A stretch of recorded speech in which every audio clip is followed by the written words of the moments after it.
Welcome to the Adult Fans of Nerf Show. I'm Mr. K. I'm Mr. S. And today we're going to be talking about a couple of the new Elite blasters.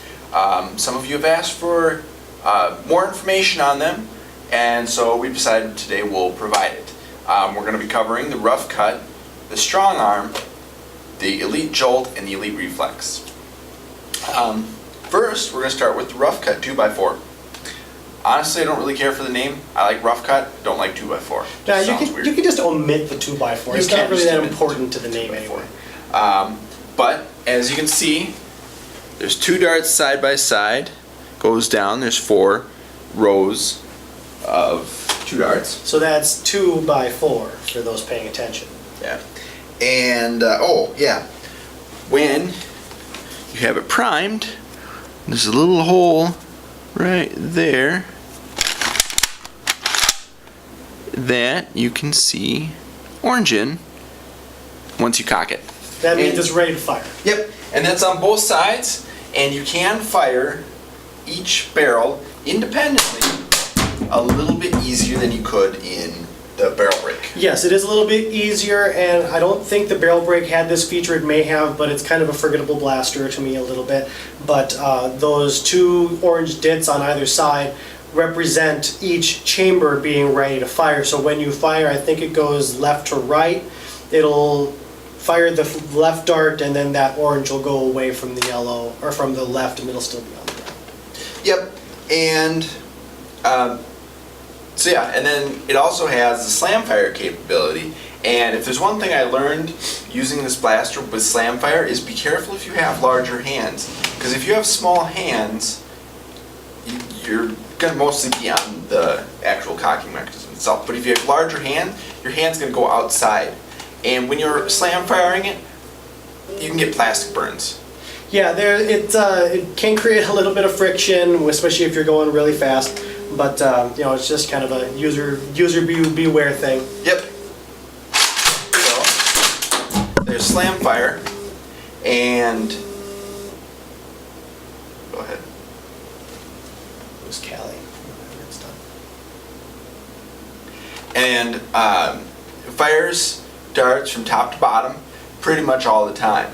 Yep. An interesting thing that we did notice about this is it has the ability to use other darts. It'll use suckers, it'll use taggers, it'll probably use regular streamlines. We didn't try those because, well, they're pretty much like an elite dart only. I'm not entirely sure that regular streamlines would work because I've noticed they have a larger amount of rubberized plastic in the core. In the core, yeah. So the post basically that comes down from the tip goes a lot longer down into a streamline than it does on other darts, if you didn't know that.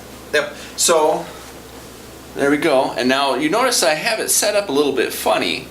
It will fire darts normally, with the sucker darts.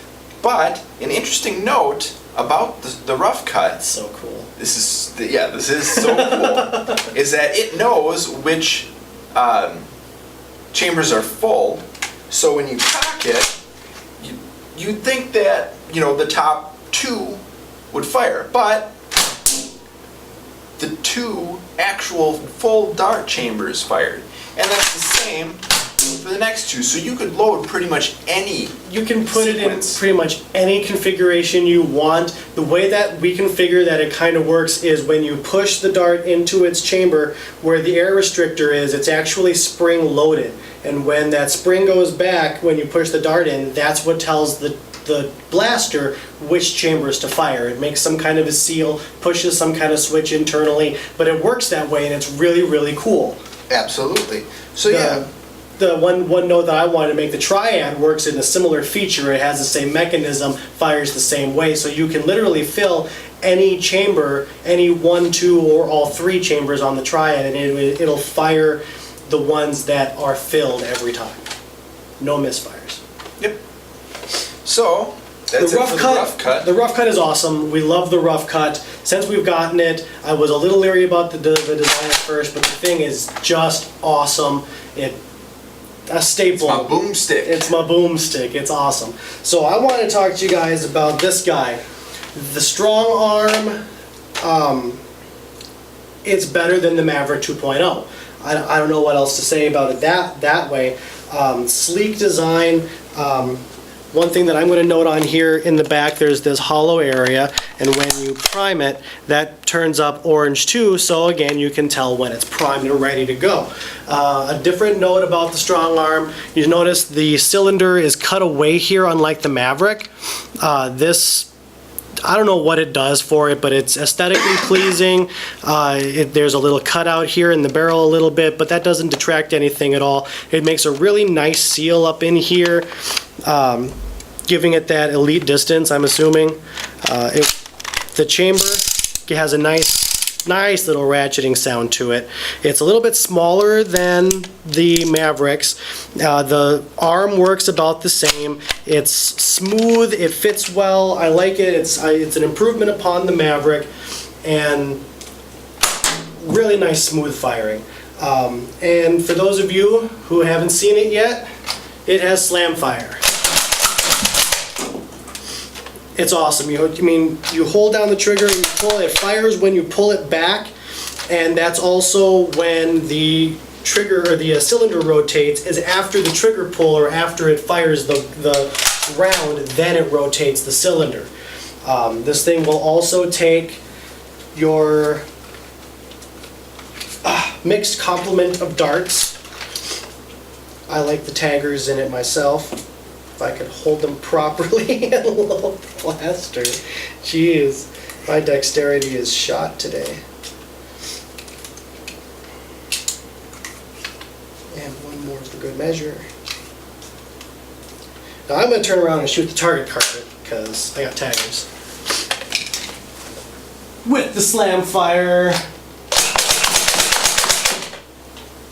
That's a beautiful thing right there.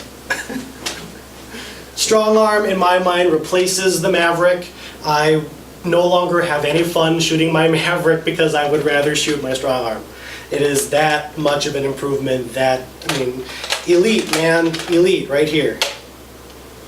The only thing they could have done to make it even cooler would be allow you to add a barrel extension, but not a stock. That would have taken care of, what was it, the Spectre and the Maverick, both gone. Yeah, there's really no need for either of them now. No, this is a vast improvement. Beautiful, beautiful blasters. Now, the last thing that we wanted to touch on is the Elite Reflex IX-1 and the Elite Jolt. Now, the only thing that they've done to these blasters is change them aesthetically. They do not even advertise on the packaging that they get the Elite 75 feet distance because the internals have not been changed at all whatsoever. This is a purely aesthetic change, and take it or leave it. They're going to get slightly better ranges than their original counterparts solely because they have Elite darts in them. Yep. The Elite dart is a superior dart, in my opinion, to any of the other darts that have come before it in terms of getting distance. Arguably so, yes. There's something in the design. I think it may have just to do with them being better balanced because the post doesn't go so far down. Whatever it is, Elite Dart is king, and you'll probably see a distance increase with these guys, but not the Elite 75-foot distance from the other blasters in the series. I don't really care for them much. I mean, it's a Jolt. It's a Jolt. I mean, that's all you can really say about it. If, it's just a blue version of the same old thing. It's got a little. The only reason that they changed anything on it is so that they add this orange tip here. Otherwise it would be the same exact thing. Otherwise it would be the exact same thing. And if you are really that into having all of your blasters matched, then go out and get it. Otherwise, if you have a Jolt, you have a Jolt. Yeah. Same with the Reflex. Honestly, this is the best. I think it's the best color. It's the best color arrangement. It's not the first time we've seen the Reflex in blue, though. Because it was they had that two-player kit, whatever, that had the yellow ones and the blue ones. And the only thing they really changed on this is they just snipped a little bit of the housing right there, and that's it. Otherwise, it's the exact same design. The tactical rail, I think they made. Did they shorten the tactical rail? The tactical rail is actually on the back now instead of on the front, because it used to be up here. But since they cut away at it, they moved it to the back. So it's probably a little bit better balanced when you're when you have an accessory. accessory on it. Yeah. So. Yeah, it's a reflex. Yep. Speaking of accessories, I wanted to take a quick second to plug something that we've started doing. Shameless advertising plug. Yes, at shop.randomhat.com or no net. Randomhat.net. The .net here, and we have started selling these blaster hooks. We have a bunch of different types. We have some made for putting clips on, some made for putting blasters on, shorter ones for smaller blasters, and we also have kind of a neat dart storage solution here.